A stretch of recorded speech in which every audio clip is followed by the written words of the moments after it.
By 1915, the momentary peace of the Christmas Truce was a distant memory. The trenches had hardened into permanent scars across Europe, locking millions of men into a brutal, freezing stalemate. Military leaders faced a public exhausted by endless reports of casualties. In response, they made a desperate promise: one final, overwhelming offensive to break the deadlock and end the war. But the sweeping plans drawn up in quiet command tents did not translate to the reality of the front. Instead of delivering a quick victory, these calculated maneuvers engineered slaughter on a scale previously thought impossible. The map identifies 3 geographical points where offensives would be launched: Gallipoli, Verdun, and the Somme. Desperate for a rapid conclusion, commanders forced a breakthrough that guaranteed the loss of millions, beginning at a narrow strait in the Mediterranean.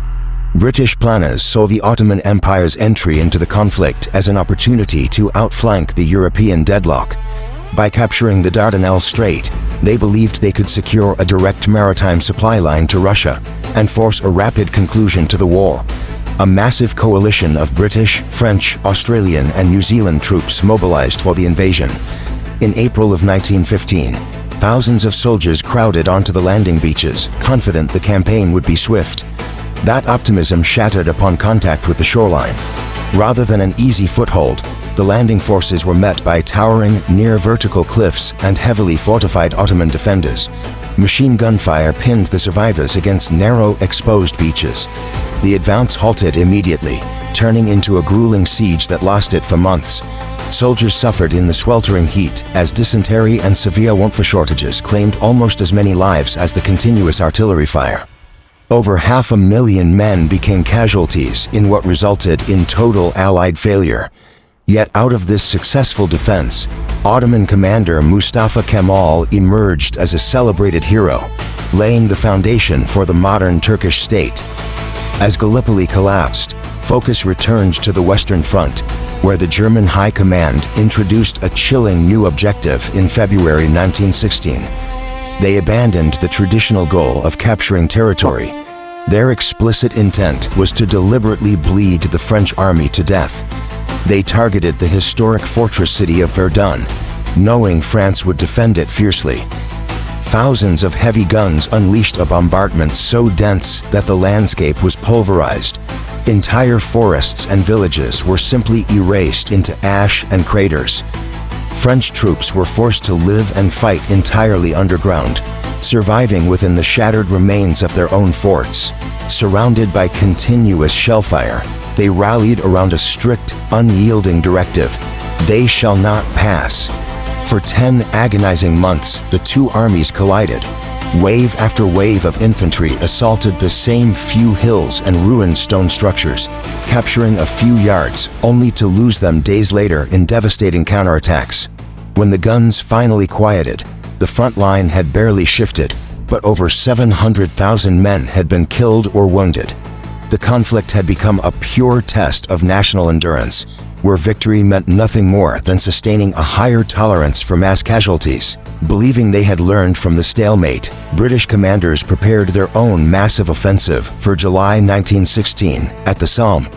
They fired more than 1 million artillery shells over 7 continuous days, absolutely certain this barrage would disintegrate the German trench networks.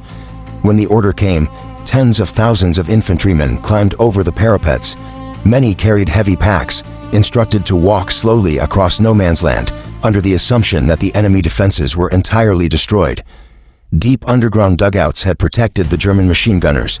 As the artillery lifted, the defenders emerged and opened fire, instantly cutting down the tightly packed rows of advancing troops. This chart maps the first day. 60,000 casualties, including 20,000 dead, marks the bloodiest day in British military history.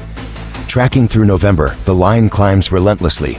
A few hundred meters of earth cost thousands of lives, driving total casualties past 1 million. The highest concentration of death in military history yielded almost no strategic advantage. The established tactics of sending unprotected infantry across open ground had utterly failed. The collapse of infantry charges forced military engineers to find mechanical solutions to the trench deadlock. In September 1916, Britain deployed a closely guarded secret onto the cratered fields, the first heavily armored, treaded tanks. The conflict rapidly spilled out of the trenches and into entirely new environments. Beneath the Atlantic surface, highly effective submarine fleets began stalking supply routes, turning the open ocean into a lethal zone of operations.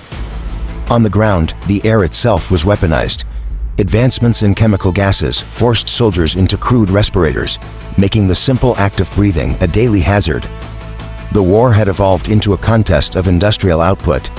Victory now depended on the volume of mass-produced shells, engines, and airframes that a nation's factories could supply to the front.